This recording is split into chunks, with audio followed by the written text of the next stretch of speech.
For the vision is yet for an appointed time, but at the end it shall speak and not lie. Though it tarry, wait for it, because it will surely come. It will not tarry.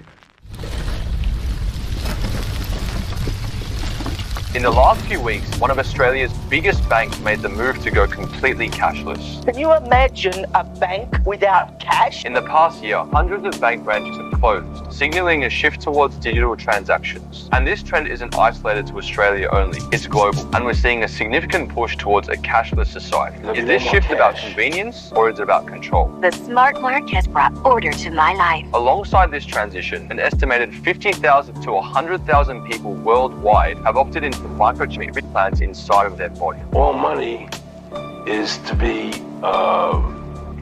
in those chips. It's called money. It's the thing we need in order to buy and sell. And it's nice to have some. Can you imagine there ever being a time when men will not use money? A cashless society? We currently are pretty much a cashless society.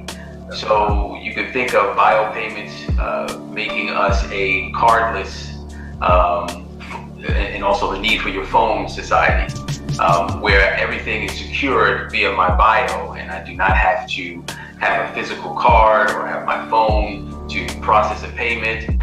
A number could be assigned at birth and follow one throughout life, and most likely will be implanted on the back of the right or left hand for convenience, so it'll be easy to scan at stores. And it could be used as a universal identification card that would eventually replace all present forms of credit cards, passports, driver's licenses, and that sort of thing. That grain of rice is your entire wallet, or? Yes, it's your digital ID, your wallet, can be your passport, your key. I think it's the wave of the future that we'll all have implanted devices that have our medical records. So you would do it? Sure. This is the mark of the beast.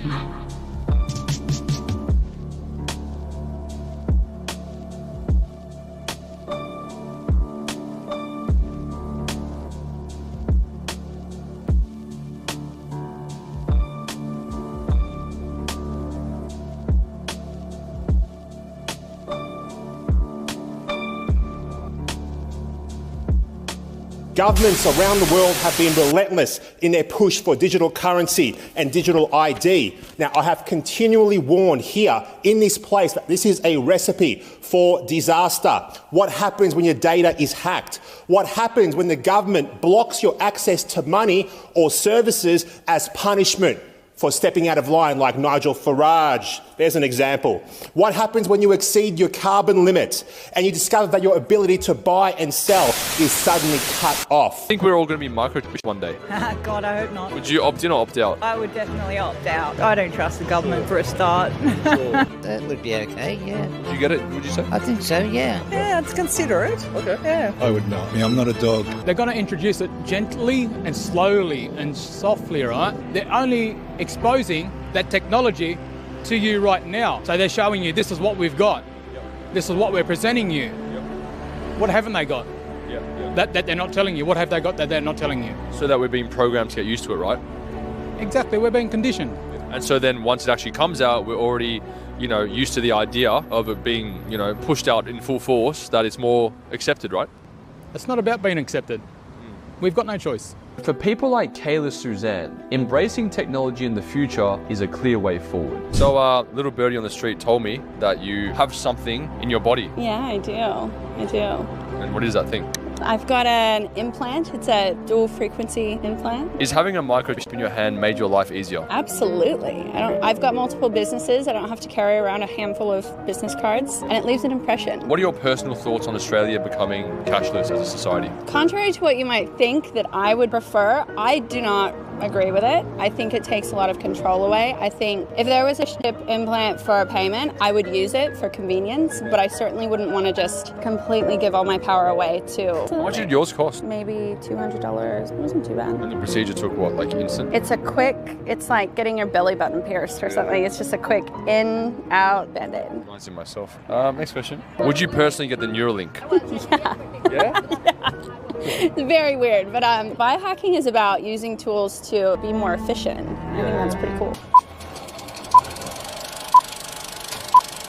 I happen to know a few things internationally. That I know that there's a company in the US who's arguing that people already use mobile phones today, and they have biometrics on those mobile phones, fingerprint or face, whatever, right? And what that basically means is that you've got already a connectivity to do with your personal and your functionality. So why not just take the next step, which is basically, chip in your arm, and who needs a mobile phone anymore? And of course, there are a few high-tech people who actually have already gone down the route and actually have chipped themselves and are using it as part of their own experiments or whatever. But the idea of pushing this more generally into the population, and I can't help but say, well, you just have a ish and you have central bank digital currency, put those two things together, and what have you got? Indeed.